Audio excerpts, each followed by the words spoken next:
So this is Himuro Mansion. There are some video game series, despite having built a fanbase of fervent followers across multiple entries and hardware generations, that manage to completely pass you by when they first arrive on the market. Maybe because I was 8 years old, maybe because I'm a big wimp, but for me, Fatal Frame, otherwise known as Project Zero, was one of those series. In this episode, I'll review the first entry released for Sony's godly PlayStation 2 console in 2001, so without further mumbling and bumbling, let's get into it. Welcome to the channel, folks. I'm Rhythmicon, and this is Late to the Game, Fatal Frame.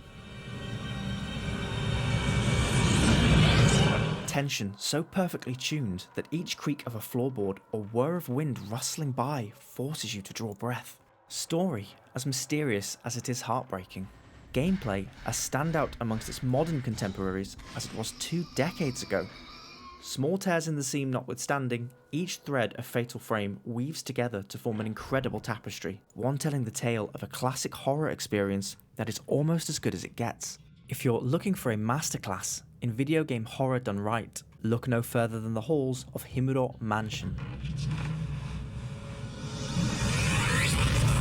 Considered a staple in Fatal Frame's era of survival horror, camera angles are fixed as you navigate these haunted hallways. If for you, as for me, this conjures memories of frantically battling clunky tank controls, walking casually into a wall as some horrifying monster gnaws on your face, fear not. While there is no avoiding some small degree of jank as you accidentally reverse direction following a camera angle shift or get caught on some invisible obstacle, controls here are generally smooth, they've aged well, and I had no real grievance with them overall. In fact, these highly cinematic fixed angles do no small amount of the heavy lifting when it comes to establishing Fatal Frame's state of unrelenting tension. They are tightly curated, such that you are always left ill at ease, be it the feeling that you're being watched or that just around the corner, something nefarious lies in wait. But they are not alone when it comes to crafting the game's terrifying atmosphere. Propping it up at the other end, of course, is Fatal Frame's most defining feature, the camera obscura. A curious device inherited from your mother, the camera obscura allows you not only to perceive ghosts stalking the dingy corridors of Himuro Mansion, but to damage and defeat them. It is, in fact, your only means of doing so. Throughout the game, you'll collect different types of film, essentially increasingly powerful grades of ammunition, that you can expend to snap pictures of the various spirits and apparitions plaguing you with their presence.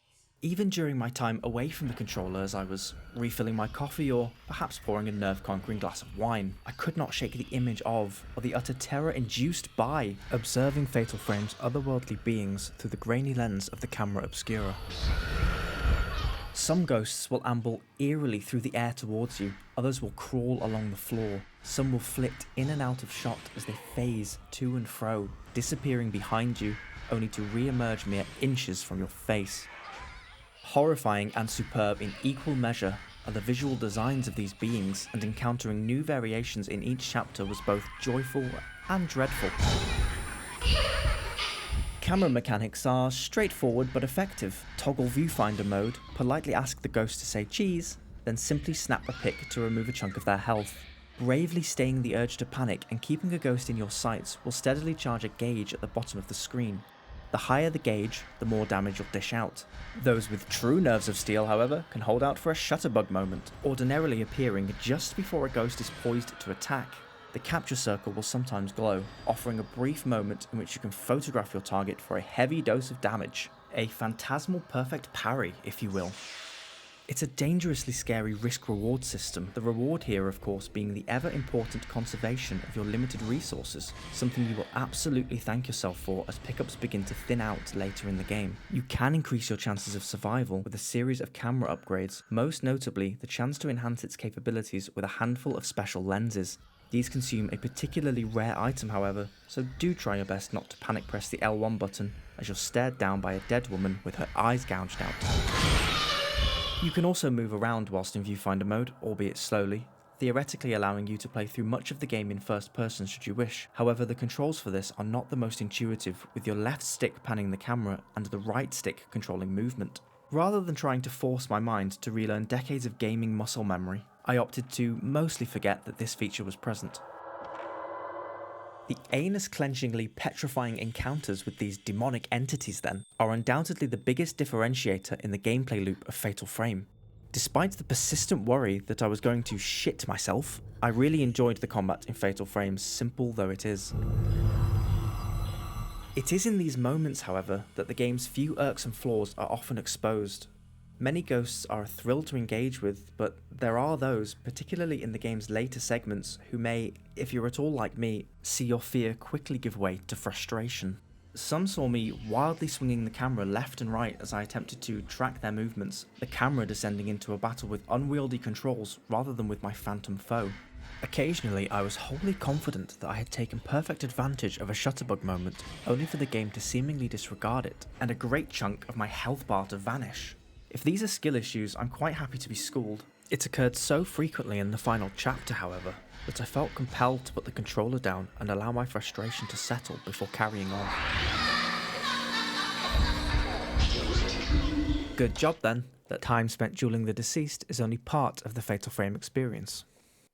The game is also peppered with diverse puzzles to solve. You might be asked to crack a password by scouring through an assortment of documents, slide some stones around until they're socketed in the right position, or search for a required item and take it to the relevant place. There's adequate variety, and the hunt for solutions is just taxing enough as to offer a welcome respite from your terror without drawing your progress to a halt. Just like in the photo. Himuro Mansion is a relatively small locale, and the game invites you to become intimately familiar with it. One puzzle type, for example, will see you shown a blurry image of some corner of the environment, a place you've almost certainly passed by already, asking you to recognise it and return there to proceed. This familiarity you build up is then exploited as you move through the game's chapters, new interconnected corridors corralling you back into previous locations, and the game playing fiendishly with your expectations of what you'll find there. It's an intelligent way of ensuring that you never feel comfortable in your surroundings, no matter how long you've spent there, and keeps you from ever growing fatigued with Fatal Frame's mostly similar setting. Also working hard to keep you uncomfortable is the game's incredible sound design, be it the unnerving utterances of a haunted house, the gentle clattering of metal somewhere in the distance, the boards groaning from the floor above, be it perturbing whispers from the other side, or indeed your very own footsteps. Every snippet of soul-stirring music and each subtly placed sound effect work harmoniously to hold you just on the brink of a heart attack throughout. Even the sound your camera makes as it snaps an innocuous clue in the environment is enough to chill your spine. Some of Fatal Frame's less welcome audio, however, spawns from the universally poor quality voice acting. That was Mr. Takamine, so he did come here. I'm not going to labour this point too heavily. With some exceptions, this era of gaming is not particularly well regarded all round for its high standard of voice acting, but it's still worth noting that the quality here ranges from serviceable through to downright tragic, as is the case with the game's dozen or so collectible audio tapes. September 12th, 3:20 p.m. I know this sounds crazy, but there's something here besides us in this mansion. I'm confident that these tapes were produced using either the Windows 95 text-to-speech application or some profoundly cheap internet labour, and I'm fairly certain Fiverr wasn't around in 2001. Thankfully though, the less than stellar voice work does nothing to detract from the mystifying glue holding this whole thing together, the story. Mafuyu. Wait. Both Fatal Frame's original box art and title screen make that bold and age-old claim, based on a true story. It would be more appropriate, perhaps, to replace true story with urban legend, but that doesn't land in quite the same way, does it?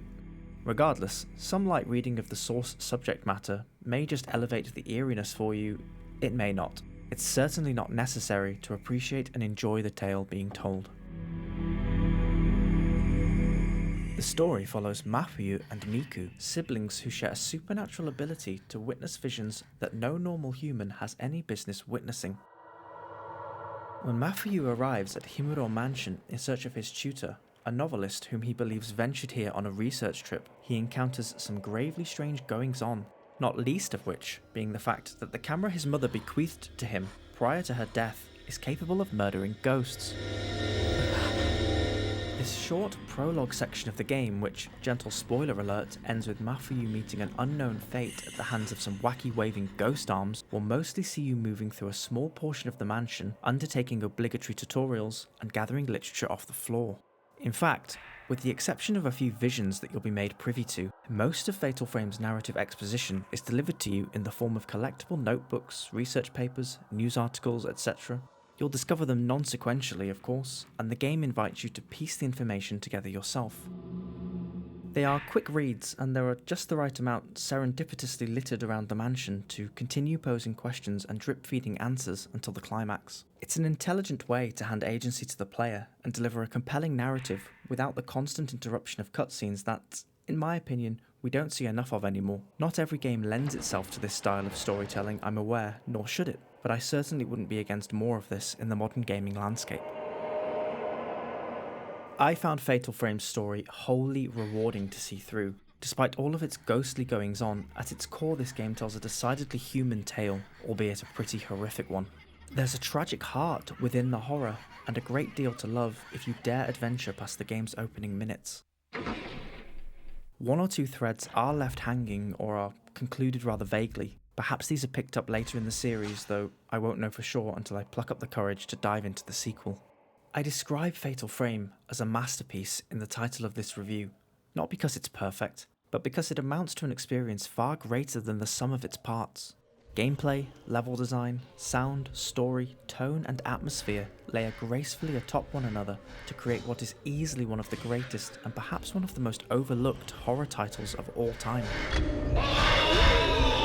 Himuro Mansion, abandoned, decrepit, and strewn with spirits of the dead, is a truly nightmare-inducing setting, and I walked away from Fatal Frame wondering, as the years roll on, and games like this become relics of the past themselves, their foundations somewhat shaky, the furniture coated in dust, and a blanket of fog encroaching overhead, are they scarier now than they've ever been? Thank you for listening to me witter on, folks. I'm Rhythmicon, and I believe that Fatal Frame is a flawed, yet phenomenal game. See you next time.